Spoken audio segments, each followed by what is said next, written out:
níṣe ni ọ̀rọ̀ di bí òkò lọ kí o yàgò lọ́nà nínú gbajúgbajà ọjà ìlú Èkó ní ìyún ọjà ilé epo Òkè Odò tó wà níjọba ìbílẹ̀ ìdàgbàsókè àgbàdo Òkè Odò Local Council Development ní ìpínlẹ̀ Èkó nígbà tí àwọn Yorùbá àti àwọn Haúsá tán tó dojú ìjà kọra wọn tó sì jẹ́ pé ọ̀pọ̀ dúkìá ni wọ́n fi ṣòfò yàtọ̀ sí ọ̀pọ̀ àwọn èèyàn tó farapa yánnayànna bó tilẹ̀ jẹ́ pé dásìkò tá a ṣàkójọpọ̀ ròyìn yìí a kò gbọ́ pé ẹ̀mí ẹnikẹ́ni bá ìṣẹ̀lẹ̀ náà lọ tàbí ẹ̀mí ṣòfò ṣùgbọ́n bẹ́yẹn bá dé agbègbè Òkè Odò ìyẹn Òkè Odò lọ́nà Ìyànàpájà àti ilé epo ọ̀pọ̀ dúkìá ni wọ́n fi ṣòfò níbẹ̀ tó sì jẹ́ wípé dàsìkò yìí lọ́pọ̀ àwọn tó farapa náà ṣì ń gba ìtọ́jú ní ilé ìwòsàn.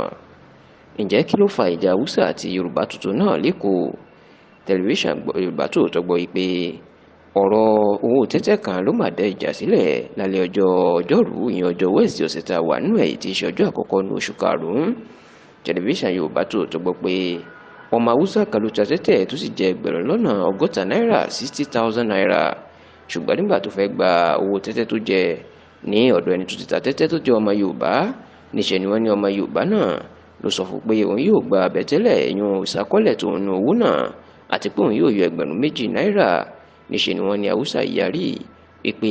kò lẹ́tọ̀ọ́ láti yọ nínú owó òun àti pé tó bá wù òun lòun yóò fún un.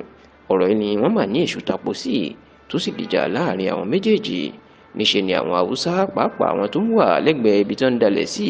tá a bá ti kọjá ọjà Kàtàǹgbá ní súpà tá à ń lọ sí ilé epo níṣẹ́ ni wọ́n mà lọ ṣàtìlẹ́yìn fún ọmọ ìyá wọn tí wọ́n lu ọmọ Yorùbá yìí. Àsìkò yìí sì ni wọ́n láwọn ọmọ Yorùbá náà wò pé ọmọ ẹni kì í ṣèdí bẹ̀bẹ̀rẹ̀ káfílẹ̀kẹ̀ sídìí ọmọ ẹlòmíì.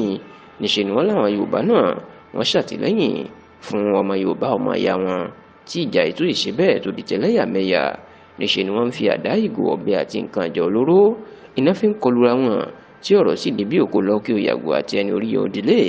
kó tó di pé àwọn ọlọ́pàá láti tẹ̀sán ilé epo Òkè Odò kan tó wá paná wàhálà náà. Nígbà tó ń fìdí ìròyìn múlẹ̀ alukoro iléeṣẹ́ ọlọ́pàá ìpínlẹ̀ Èkó ọ̀gbẹ́ni Benjamin Hundeyin ni àwọn ti dá àlàáfíà padà sí agbègbè ilé epo Òkè Odò àti pé kọmíṣánná ọlọ́pàá ìpínlẹ̀ Èkó ọ̀gbẹ́ni Fáyọ̀adé Adégòkè ó ti tètè gbé ìgbésẹ̀ láti má ṣe jẹ́ kí ìfẹ̀míṣòfò kó tó wáyé tó sì ní àwọn ti rí èèyàn bíi 50 suspect àwọn ti rí wọn mú báyìí lórí wàhálà tó ṣẹlẹ̀ náà.